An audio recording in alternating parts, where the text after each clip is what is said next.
Brushes होते हैं ना वो ज़्यादा अच्छे रहेंगे।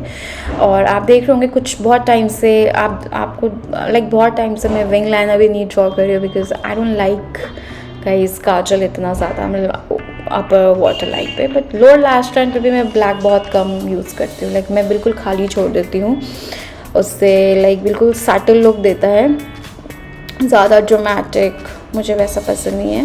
बट जस्ट कुछ ओकेजन्स के लिए, like when I share bridal makeup with you guys, तब मैं अपने वाटर लाइन पे काजल अप्लाई कर लेती हूँ, kohl kajal and white kajal. But normally I don't use anything मेरे वाटर लाइन पे। सो ये लैशेज़ जो हैं दोस्तों, ये लैशबेल के हैं and these are quite expensive. ये आई थिंक 2500 के लैशेज़ हैं guys. So obviously I won't recommend you this one if you are a beginner.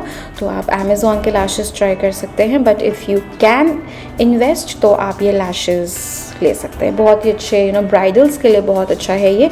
मैं नॉर्मली ये लैशेज़ लगा के बाहर नहीं जाती हूँ, क्योंकि ये बहुत ही हैवी हैं, बहुत ही ड्रामेटिक हैं, बहुत ही ज़्यादा फ्लफ़ी हैं।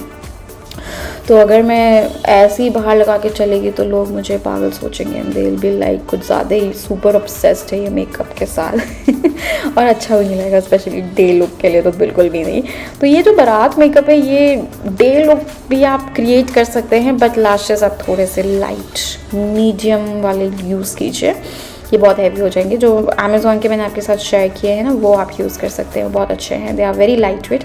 ये भी लाइट वेट हैं, बट मतलब if you are not use to these type of lashes fluffy वाले, तो ये आपको थोड़े से हैवी लुक देगा इस पे, और you will be like uncomfortable लगेगी आपकी आंखें, ठीक है। सो फॉर दी ब्रॉन्जिंग मैं यूज़ कर रही हूँ ये पर्पल का, this is the covert operation garden concealer palette field agent 4 में, और इसमें से जो शेड मैंने आपको दिखाया है ये शेड मेरा फेवरेट है। मतलब है तो इसमें बहुत सारे कॉन्टोरिंग के लिए, but this one is like बहुत beautiful deep warm tone contouring shade. उसके हेल्प से यहाँ पे बहुत अच्छे से कॉन्टोर हो जाता है मेरे फेस, और just accentuated, just make my face look thinner, slimy effect देता है और बहुत अच्छे से डिफाइन कर देता है मेरे फेस लुक को भी। आप यहाँ पे देख सकते हैं, इसको अच्छे से ब्लेंड करना because it's a cream bronzer. So creamy products को आप अच्छे से ब्लेंड कीजिए, ऐसा नहीं है कि just for creamy, but yes for powder products also you have to blend, but creamy में थोड़ा सा मेहनत ज़्यादा करनी पड़ती है ब्लेंड करने के लिए, सो दैट वो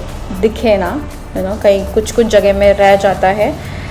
तो अच्छे से ब्लेंड कीजिए। आप यहाँ पे देख सकते हैं मैं थोड़ा टाइम लगा के यहाँ पे ब्लेंड करूँगी क्रीम कॉन्टोरिंग को, और यही शेड मैंने थोड़ा सा फोरहेड पे भी अप्लाई कर दिया because it's summer time babies. तो यहाँ पे आप हल्का सा फोरहेड पे भी अप्लाई कर सकते हैं। अगर आपका फोरहेड छोटा है तब भी आप थोड़ा सा अप्लाई कीजिए, अगर आपको सन किस लुक पसंद है।